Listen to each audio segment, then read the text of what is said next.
the biggest change and the most impactful change that I've made over the years that I think has directly contributed to such successful launches is that I go in with the same attitude and I keep that attitude regardless of how things are going.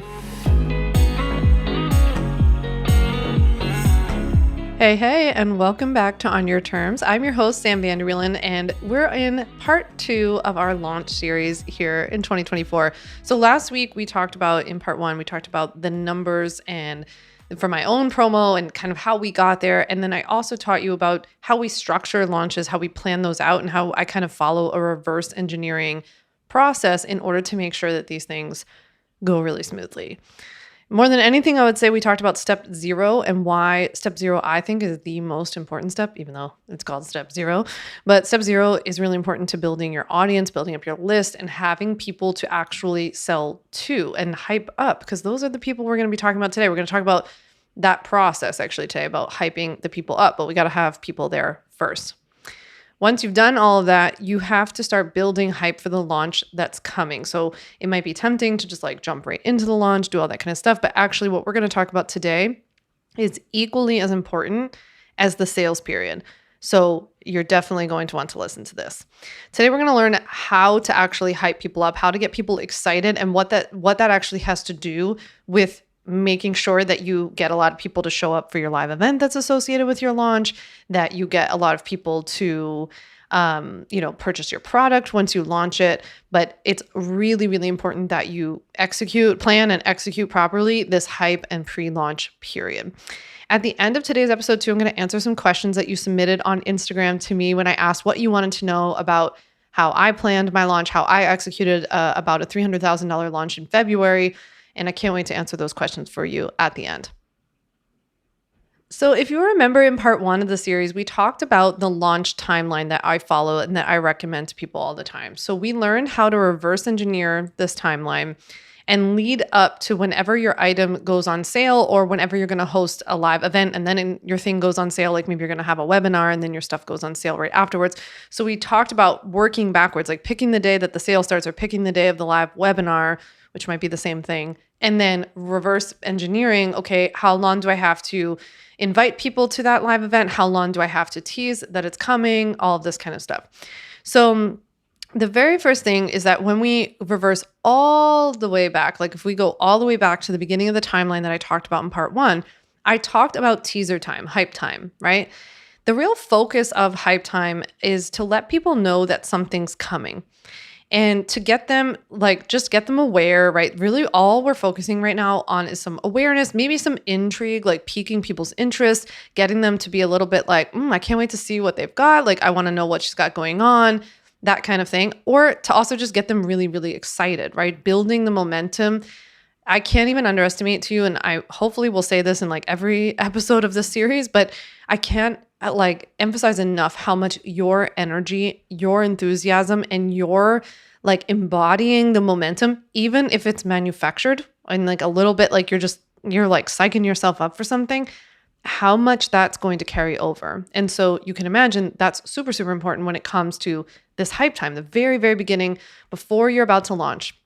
Really in this hype time, we're letting people know that something's coming, whether that's a sale, like you're just hyping up people like, hey, sale's coming, that you're hyping them up, maybe that a live event's coming, like a webinar or a challenge or some kind of other live event of some sort, or that you're going to be hosting some combo of those where like you're going to have a live event, like a webinar followed by a sale, right? That's what I typically do. That's what I do for about 66% of my sales during the year. And then the others are just kind of a straight to sale. There's no right or wrong here. It's really what you like and what makes sense for your product and all of that. I have a little bit more expensive of a product. And so for that, I tend to think that it works better to have something. There has to be some kind of live event. It doesn't have to be a webinar, but there has to be something, I think, at least to convert people, especially if people are not, super familiar with you, your brand, or your product. Now, before like the past year and a half, I used to do this hype time to tell people that something was coming in a really like coy way. It was kind of like, this was really popular at the time. If you were in online business at the time and on Instagram and all that, you would hear people all the time be like, I have a big secret. I can't wait to announce my secret on Monday. Is everybody ready for my big secret? And then it got kind of tired because everybody started doing that. And then everyone started being like, yeah, we know your big secret is that you're going to sell us something, which is not really that fun of a secret, right? So I think, about a year and a half ago, I transitioned out of that and started doing what I still do now. What I would recommend to you as a friend is that I found that it's better to be a little bit more upfront about what is actually coming. So instead of doing the whole like, I have a secret, instead it's like, I am so excited that, on January 15th, I can't wait to let you know, like I'm going to be opening up the doors to a live class for you, and it's going to be free and it's going to be amazing. And here are all the things, and here's all the reasons why for you, right? Always focusing on them. Just turn that spotlight around right from you, right to them, but turning it around to them as to like why this is so good for them, why they should be so excited, how it's going to be so beneficial for them, and really hyping it up for them about why like it's so cool that this thing is coming. If you also, or we're talking about a sale, or you're only talking about the sale, same rule applies, right? So sometimes I will, because I usually have a live event followed by a sale, I will talk about like, hey, I have this thing coming. I can't wait for you. It's coming on January 15th, and it's going to be a live class. And then do all the things I just said. And then I'll be like, P.S., at least as when the teaser starts, I start by doing the, like, I guess it would be a little bit, like I kind of escalate it as it gets closer and closer to the live event in terms of what I talk about in terms of the sale. But I'll at least drop a hint in the beginning to say, P.S., after the live event's over, you might want to keep your eyes peeled because there's going to be a big sale on the Ultimate Bundle, my product, for example. So as it would go further and further into the teaser period, maybe I would drop a few more details, drop a few more hints, maybe even start talking about how much money they're going to save, something like that. But that's essentially how I structure my teasers now versus before. I think that this really helps to prime your audience for a sale that's coming, especially if it's a little bit more expensive. It gives them time to do what they need to do, to make moves, to move something into an account, to budget, to think about it. I personally, and I like that. I just like being upfront, but this is also part of my core business values. So this aligns with very much with like my style and my values. So this makes sense for me, right? To just be like, hey, I'm not trying to hide anything. Could I create even more hype if I kept it a secret? I don't know. Honestly, I think most consumers now are pretty savvy, especially when you're dealing with other business owners in the online space. I think people are pretty savvy and they kind of know what you're talking about when you say that. So I just like to kind of, follow what's natural for me and be really honest about what's coming. And I think it does help people to plan. Now, in terms of like what kind of components go into a good teaser period, I want you to think about like so whether you're offering a live event or you're offering a sale or some combination of the two, I want you to think about like, who is this thing for? Even if you were just saying that about like the live event or the challenge first, right? Who is this for? Why is it helpful to them? Why does that matter? Like if they got that help, why does that matter? What does that do for them? Why should they care? Right? Keep asking yourself the like, who cares question. Like when you're writing these teasers or you're writing social media captions or you're talking about it in stories and you're going to think about like how you're going to present this to your audience, keep asking yourself the who cares question. Like, why does this matter? So not just like, oh, I have a free class and you guys are going to be able to sign up for it next Monday. Why does that matter? Why should I sign up for it? Why is it going to be helpful to me? Right? They're really busy. So like, why does this thing make the cut? I also think sometimes, people are a little jaded, like, oh, I hear this from people all the time, or I see other people offering this thing. Why should I sign up for this one? So keep that in mind as you're thinking about creating content around your teaser. And don't just tell them, right? Don't just write to them or create content on social media that's just telling them that they should be focused or that they should be hyped. I also want you to ask them, like get them engaged, like how hyped are you? Like give me a rating from 1 to 10, comment back or drop this emoji, or ask them how much this thing would help them or interest them, or if they've been waiting for something like this. Ask them who's going to be there, like comment I'm in, any kind of thing that you can do to get them engaged and get them hyped. I also like to create some buy-in, and this was something that worked really, really well in my most recent launch that I've been breaking down through this series. And this was something that my copywriter, Caitlin, had actually suggested that I just thought was so smart. So we created more of this like community accountability period during the teaser part where we asked people. So first, the first couple of emails in our teaser period focused on getting that engagement. So it was like we announced the big thing, which was like a live class. You're going to get the opportunity to ask me your legal questions live. And then we would at first just say, respond back and tell us from 1 to 10, how excited are you? We got so many responses. And then as the teaser period went on, in our emails, we focused on saying like, hey, I know you've probably been putting this thing off, like getting your business legally protected.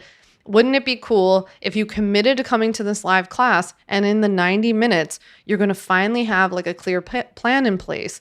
And so we had them commit to coming and like write back, and like we would hold them accountable. And then we also started to create this community feel that it was like, you're all in, like all of you guys are doing this together. So you're all going to like meet me there. We're all peers. We're all colleagues. We're all doing this together. Everyone's going to get their legal stuff in order, and it takes a village, and we're all going to show up and do this together. Right. So we had a lot of people writing back and doing that. We asked for commitment, like a micro commitment to say like, is February going to be your month that you get legal in order?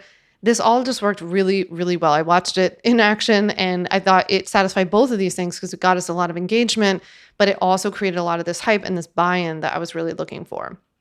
Now, the final thing I want to say about teaser before we start talking about some sales stuff is that you want to remember that teaser content should be across the board, should be an all-out blitz in your business. So you should be emailing your list about it, you should be talking about it on social, mentioning it everywhere, anywhere that you appear online. There should be stuff about it on your website, like something's coming.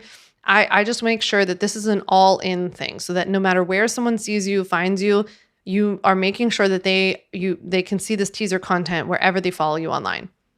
Now, before we start talking about some teaser stuff that I want you to know and some invite stuff related to having some sort of live event like a webinar or a challenge, I want to talk with you if you've ever been interested in wanting to run a launch that goes straight to a sale. So you don't run a launch that has like a webinars, anything like that, but you just say like, coming Monday, my thing's going to be on sale, and it's just kind of an all-out sales sprint. You can run promos straight to a sale without a live event. They do very well, right? I do that once a year for my birthday bundle sale. I've done it at various other times. It's really simple. There's no live event. It's just a sale. So I focused really hard on the hype time, because once the sale's live, typically it doesn't last that long. Like I do mine for 5 days, for example. So the sale goes live on Monday, it closes on Friday.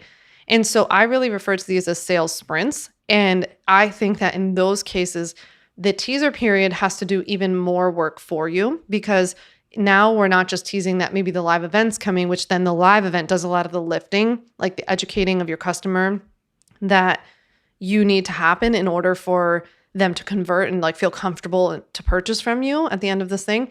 So you have to remember that when you're planning out this promotion, that if you're going straight from a teaser directly to a sale, in your teaser content, I would really be making sure that you're talking about your product, making sure you're really familiarizing them with what the product is, who it's for, why it's helpful to them, what it helps people to achieve, sharing customer stories, like almost treating it as like a double sale. It's just that you're telling them that it doesn't go on sale until Monday, for example. So that is really, really important. But what I tend to find is more typical is, offering some sort of live event, some sort of free thing that would happen before your sale. Usually this kind of like goes hand in hand with the first day of your sale, but something like a webinar or a challenge or some other live event where you can offer something for free to attract people in. And you have to remember the live event, its real goal is to do its job to get people across the finish line. That's kind of the way that I think of it, right? So somebody is maybe problem aware. They might even be aware of a solution, like that a solution exists. They may or may not know that you are the solution or that your product is the solution to the problem that they're aware of. But there's still some doubt. There's still some concern. There could be doubt in themselves. There could be doubt in your product. They could still be shopping around. They could be wondering if the timing's correct. They could be wondering if they have the time to get it done, right? If they have the money. There are all kinds of objections and things that could be coming up for them. So really the way that I think of the live event, usually in my case, it's a webinar, that the purpose of that webinar is to resolve all of those concerns for them, right? And maybe for some people is to bring some problem awareness and some solution awareness to those people, because they come to the like webinar, for example, and maybe they're thinking, I don't really know what I need to have. Like in my case, people might just think, I want to start an online business. And I heard, or I'm sure, like I have to get some legal stuff in place, but I don't know what it is. And then they come to my webinar, they see the things that they need to get in place. Then they find out that I have the ultimate bundle, and they know that the ultimate bundle is now the solution to the problem they just became aware of. So I think that, whatever live event you choose, it has to do that job, and it can do that job when it's planned out correctly. So you want to make sure, if you're planning some sort of webinar, a challenge, a masterclass, a Q&A, office hours, whatever you want to do, that it's super on target for the product that you're going to pitch, like the thing that's going on sale during this period. So I kind of like to reverse engineer that as well. So if you take your product first, you think about what kind of live event, like if that webinar, for example, when I went to go create a webinar for the ultimate bundle, I thought about what components does the webinar have to have? What kind of things do I need to teach and talk about in order for the person to leave the webinar at the end thinking, oh, the ultimate bundle is the solution to the problem, right? So I wanted to make sure it directly relates and it makes sense that the same person who would want to watch and sign up for my webinar is the same person who would want to purchase and join the ultimate bundle. Even though I like to run the sale, and I always do run the sale across my entire company, like I promote the sale that's going on to my entire email list, on social media, on my podcast, everywhere else, not just to those people who sign up for the webinar. I still see the webinar as sort of like a bonus, in the sense that, as I mentioned earlier, like it's an attractor for people who might need more information, more time, or just a little confused before they take the next step. I also think it's a great opportunity for you to showcase what it's like to work with you. And so this is why I never worry, by the way, about being too valuable, like that your webinar has too much value or you're telling people too much stuff, because I think that, especially for higher ticket items or whatever, I think that people really need to see how you work and if you speak to them. And so I know that for me personally, what ends up happening a lot is that people attend the webinar and they're like, this was so helpful. I can't imagine how helpful the ultimate bundle is, right? Or, they'll say, I've gone to a bunch of webinars like this and nothing has ever made sense. And you were the only person that ended up making sense to me. So I know I want to be a customer of yours. Like I want to be in your community. I want your product. So you have a real opportunity, I think, to change people's minds or open up to people in that sense. I mean, if you do coaching or anything like that, it's really important that people understand how you work with people and what that's like. And they just feel like attracted to you, right? Like they want to work with you because they're thinking like, I just want to be in that person's orbit. So I wouldn't worry too much about it being valuable or anything like that. The other myth I kind of wanted to put to bed was that webinars are dead. Webinars, I mean, at least my webinar is very much alive and very much healthy. Webinars, I think, still work really well. And I've heard Amy Porterfield say this relatively recently too, is that I think webinars not only still work really well, but that they're also still really smart for higher ticket items. But obviously you can do whatever you want. Like if you want to play with a shorter webinar or a video series, an email, or something else. One of my friends does like a live Q&A, kind of more like office hours about it. You can do both. You could do a webinar and then have another office hours, like mid promo. So you really can do whatever you want, but I wouldn't buy into any of the myths that webinars are dead. Okay, so at the top of the show, we talked about how the teaser part is really the first part of the timeline when it comes to a successful launch. This is where we're just telling people something's coming. We're getting them excited. Maybe we're giving them a bit of detail. We're letting them know when things are going to happen. We're working on engagement and buy-in, as we've chatted about. And now it comes time to actually sign up for the live event. Like tickets are available, quote unquote tickets, digital tickets are available. Seats are open. They can sign up for, let's just use a webinar as an example, right? So now we've opened that up. Typically speaking, so the teaser period is the first period. I then call the next period the invite period whenever there's some sort of live event. And I typically run that period anywhere from 7 to 10 days. When you run Facebook ads, you can either run ads a little bit longer. I like to start my ads earlier than the 7 to 10 day period so that they have some time to warm up and get out of the learning period. But if I was just doing this to email and on social, I would probably do it for about 7 to 10 days. I would account for the fact that weekends are going to be a little bit quieter on social. You're only going to send out however many emails and all that kind of stuff about it. Essentially, for this 7 to 10 day period, your focus is just to get people to sign up for this live event. That's it. All of your content is geared towards getting as many people as you can to sign up for this live event. So I really, really honed in on sending emails, obviously. So I up my frequency to my email list. I go from sending one a week to like, at first, I think the first week we maybe sent 3 or 4, and then we send like almost every day when it just gets very, very close. But they're short and they're very quick and to the point of like, hey, you only have another day to sign up for this. But really, that's my goal. On social media, I was just in an all-out sprint for this period, just every single day, face to camera, Instagram stories, even on the weekends for that time period, which I'm not normally on social for the weekend. But I went in an all-out sprint to just get as many people to sign up as possible. The other thing is that I utilized ManyChat this time around. So I think that this was my first promo that I utilized ManyChat in this. So what that is like it's automated DM process. So you've probably seen a lot of people, including myself, saying like, DM me the word live webinar or whatever. And then, or the words live webinar. And then when you DM me that, it can automatically DM you back either a link, or I can actually get people to sign up for things in my DMs directly. And it integrates with ConvertKit, which is what I use for my email list. It adds people to the list, and it's just so much easier. And it's a great, great way to add people consistently to your list, even outside of promo times. So I decided to make it really, really simple this time around and just go all in on this strategy of getting people to comment like live class and, sign up for my webinar in the DMs. And that worked really, really well. I also wouldn't sleep on another kind of like grassroots, definitely a smaller impact strategy, but a grassroots strategy of like during that time period, and even for the couple of weeks leading up to it, even before people knew that I had a live webinar coming, when people would send us a DM and ask us a question, I would say, hey, I actually have a live class coming for you in a couple of weeks. Would you like the link to go and sign up for it? And I would let people start signing up for it.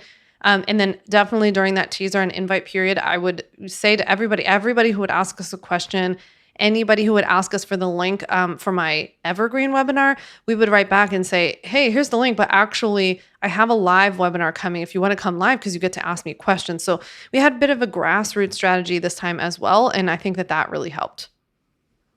Now, the invite period is no different than the teaser period or the sale period or a downsell period or any other period we're going to talk about during this launch series. Because you have to remember during this invite period that the focus is on them, not you.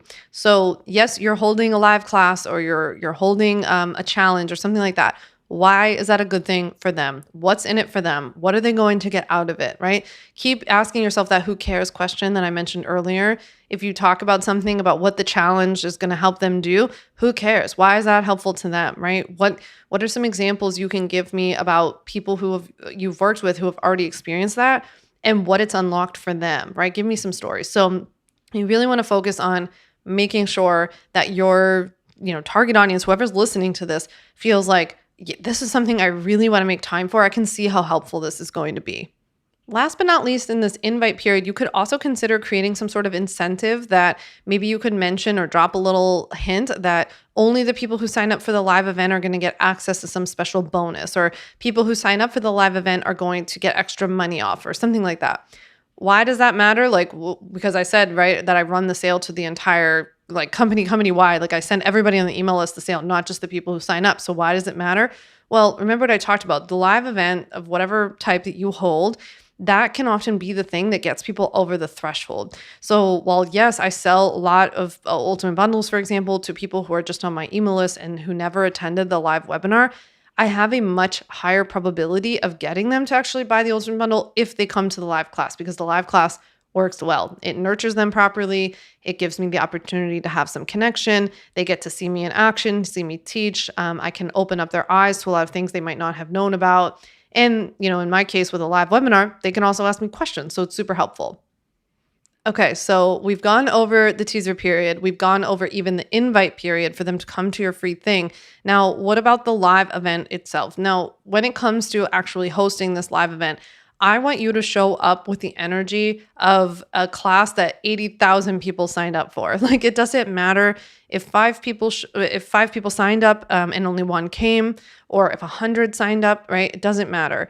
I'm telling you, it is so important, your energy here. And I need you to commit to me, commit to yourself, commit to anybody, that you are going to be committed to this process throughout, regardless of how it's going.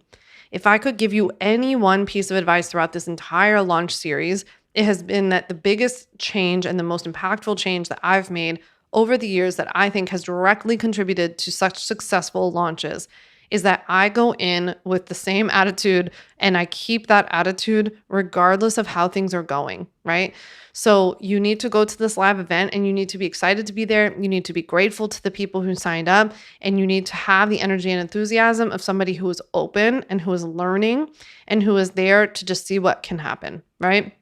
So you can also work on getting people to be really engaged in the live events, making the live events themselves kind of fun. And I think I've found that over the years by doing that, it's then, led to people referring to their friends to sign up for my webinar because they're like, oh, I went to that. It was fun. It was helpful. So you can hand out prizes, for example. We like to do like most active in the chat. Like we give like, what's it called? Superlatives, right? Like we'll give people like a little gift card or something for being the most helpful, the most engaged, the person who commented the most. We give people prizes for hanging around all the way through. And I'm talking like it can be a $5 Starbucks gift card. It doesn't have to be anything crazy, right? As I mentioned earlier, you could also give out live event only bonuses, like something that only people who come to the live event get, let alone only people who sign up for it. You could even give out prizes to the first person who purchases from the live event or the first 3 people who purchase from the live event. I did this a few years ago where I think it was maybe the first 3 or 5 people who bought from the live webinar got a free 30-minute session with me. So that was really fun to do. You also want to remember that they should get an email right after the live event ends, inviting them to purchase, reminding them of what's included, kind of going over all of the meat and potatoes.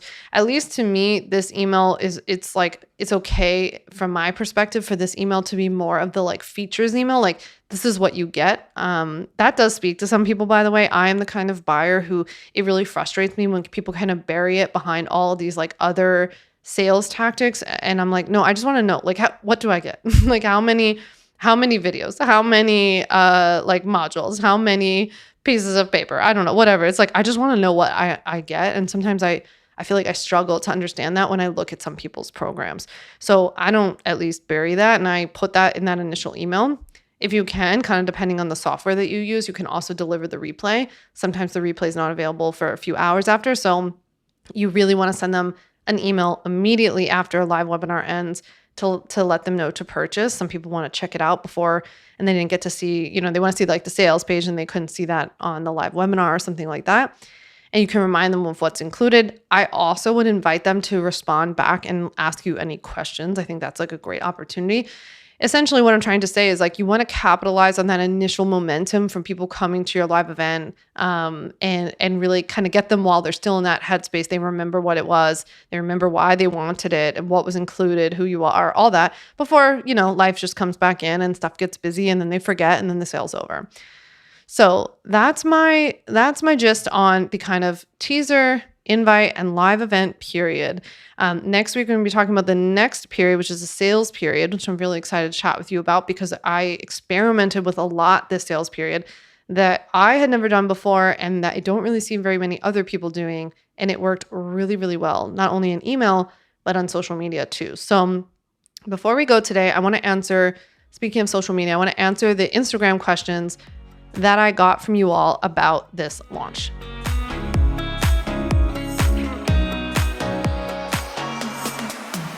Okay, so one of our listeners asked on Instagram, how did you keep stress low during the launch? Okay, so there are a couple of things. There's a couple of practical things that I do, and then maybe a couple of mindset tips. If you haven't yet, I would go back and listen to episode 207 that I just did with my mindset coach, Jen. It's an episode where you get to kind of like peek into one of our coaching sessions together. And we talked about a lot of the mindset stuff that I put into place in order to make this a low stress launch. So I definitely listen to that. Maybe this is because of my athlete background, but I approach launches like a big game. So for me, I just make sure that like all of my basic needs are really stepped up. So I make sure that I have like really good, nourishing, nutritious food on hand. I do a little bit more meal prep, or I cut myself some slack, budget wise, that I bought a couple of things that would be easily like reheatable as meals, or I bought like pre-cut, veggies or something, or I bought like a pre-cut mirepoix so I can make an easy soup, like just stuff like that where you're like, this, what does it really matter? It takes me 10, 15 minutes to cut things up. Well, it does matter during a launch. And if it makes the difference between me having access to like eating a lot better food, that makes a big difference to me. Prioritizing my sleep, continuing my exercise routine. Like I go to the gym pretty much every day during the week and sometimes on the weekend. I drink a lot of water, like I take my vitamins. I kind of do all the things to keep myself in as good of shape as I can and to have the energy that I can. I think something I think where I see people make a mistake in this area is that it's like when people plan a wedding, to be honest. So it's like weddings have gotten this reputation of being super stressful and of people being bridezillas and all that kind of stuff. And it's almost like people just start to embody that. And I feel like that's what launches have become, where it's like launches have become this frenzied, stressful, hurried thing. And it's like, it doesn't have to be that way. So I think what's really helped me to keep it as a low stress thing is just not really changing my behavior that much. Like not giving it that energy. Like my energy needs to be up. And that's kind of the way I think of it in terms of like, I want to be excited. I'm kind of like ready to do the darn thing, but that's my energy. And so I don't let myself get too stressed about it. I also think it would be helpful to lower your stress in this area by realizing that not all of this is going to go perfectly, just like a wedding. I guess I'm realizing this is more similar to a wedding than I thought, but it's not going to go perfectly and the wedding's still going to be great, right? And so I think the faster I got used to that, like there's always a problem. There's always a tech glitch. There's always something that happens. And just kind of embracing that that's all part of it and not seeing that as a, like, oh, this whole thing is over or something like that. Last but not least, I would say in terms of keeping your stress low is this idea that I talked about earlier of like maintaining the same amount of energy regardless of how it's going. Because I think part of what gets you really stressed out is building up these like really, really high expectations. And then you kind of crash when you don't feel like things are going as well as you hoped. And then you start stressing that they're going in the wrong direction. And that just causes you a lot of angst and just makes everything worse on top of launching. So I would really encourage you to kind of keep that consistent throughout. All right. Another Terminator on Instagram asked, what was the warming up process? So hopefully you got a really good answer to that question today in terms of warming people up. And I emphasize enough how much like I find it really helpful to share with people what you have coming, what's in store, but really why that's a good thing for them, what's in it for them, and why should they care about this. Another Terminator on Instagram asked, what did you try this time that was different? So I definitely tried a lot of different things when it came to the teaser period. So in the teaser period, I think doubled down on this engagement idea that I talked about earlier in the episode, really having multiple different points of getting people to engage. I know I mentioned the one of having people respond back with like a 1 through 10 kind of thing. We also had this was a really good email. We had an email that went out that was like, what's one question you're hoping I answer in the live class? And that was super helpful because then that also gave me some data that I needed as well as to like what people were coming to this class to hopefully learn. And I actually changed up the content in the webinar, which I have never done before. So I think that was something else. And that's something I don't know, like see a lot in business too, is that sometimes we have an idea of like the way something should go or what we should teach, what they need to learn. But sometimes if we ask, we can get a lot of feedback about what they actually want from us. And the more we can put our own egos aside and integrate that, I think the better. So I definitely did that. We did the buy-in thing that I talked about where we kind of got people to be like, are you committing to the month of February being the month that you're going to get this legal stuff in order? We're not putting it off anymore. Like, it felt kind of cool. It felt like a little like boot campy. And I thought that was really cool. So at least so far of what you've heard in part 1 and part 2 of the series, that's the biggest thing that I did differently. Next week in part 3, you're going to hear about all the things I did differently in the sales period. Our next Terminator on Instagram asked, how did you have so much success without buying ads? Or how can someone have success? How can someone have success without buying ads?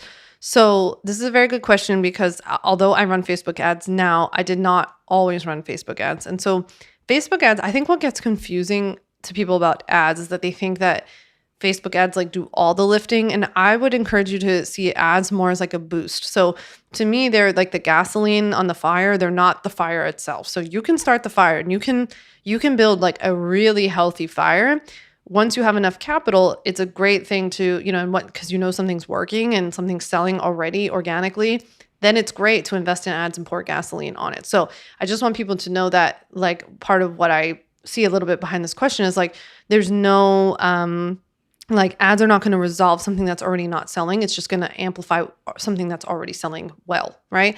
So you can have lots of success without buying ads, because I think that if you're focusing on your email list and you have been following step 0 religiously, which I taught in part 1 of this series, then you have already done a lot of the groundwork that you needed to do prior to this launch. And those people like those people on your list, like, that's probably where the bulk of your sales are going to come from, right? You might get a smattering on social media. Those people on social media, even who buy, are probably already on your email list, but like, you're probably going to get most of your sales from email, because we buy products through email, not typically through social media. So especially if they're more expensive, right? So I would focus on success without ads on building my list, in getting a really good email engagement, right? And having a lot of value in nurturing my email. And then running really good sales emails to my email, and then having an all-out blitz across social media and anywhere else that you appear, like a podcast, YouTube channel that talks about your sale as well. Last but not least, our Terminator asked, how did you get so much organic reach? Also, how did you identify each? So I think behind this question might be that I shared on Instagram that the majority of our sales out of that 300,000 in revenue that we generated in a week came from our own stuff, not from ads, right? So it came from my email list, from social media, from stuff that I've done, not necessarily to somebody clicking on a Facebook ad. Now, there's always like a little bit of an asterisk in this conversation as you run ads for longer and longer, because technically speaking, somebody could have found me from an ad a long time ago, and then they could still be on my email list. However, we can account for that in the data. And so those people should technically not be counting as the organic people. They should technically still fall under the ads, because our ads team can actually see that someone was already had signed up for my, let's say like they signed up for my webinar like a year and a half ago, but they just never bought, and then through an ad. And then now they're just been on my list the whole time, and now they buy. They should still attribute that to the ads. They have that technology. So I think that our numbers are actually pretty accurate, but there's always some wiggle room both ways. I think that this is the same question that I just answered. I think it's very similar to the same, question that I just answered, because you can work on organic reach by doing the very things that we just talked about, where you're building your email list, you're showing up consistently on social media, you're sharing valuable education-driven content, you're really learning your customers' language and speaking directly to them. I think a lot of what I talked about in part 1 will hopefully help you in this area, and talk about how you can build so much of this up organically. You don't need to rely on ads. Again, ads just help things that are already working. They will not fix things that are not working. They won't fix things that are broken. And so it's really it's funny, because actually now that I'm thinking about this, I'm thinking you actually have to have organic reach. You have to have success without buying ads first in order to be able to buy ads, because the ads won't work if you didn't have success in the first place. So that's kind of where I'm going to leave you, and where I would encourage you to think about things. And if you haven't yet, go back and listen to part 1 of the series. With that, I can't wait for part 3 next week. I can't believe it's part 3 already, but we'll be talking all about sales, including my new sales strategy on social media. I'll see you then. Thanks so much for listening to the On Your Terms podcast. Make sure to follow on Apple Podcasts, Spotify, or wherever you like to listen to podcasts. You can also check out all of our podcast episodes, show notes, links, and more at samvanderwielen.com/podcast. You can learn more about legally protecting your business and take my free legal workshop, 5 Steps to Legally Protect and Grow Your Online Business at samvanderwielen.com. And to stay connected and follow along, follow me on Instagram at samvanderwielen and send me a DM to say hi.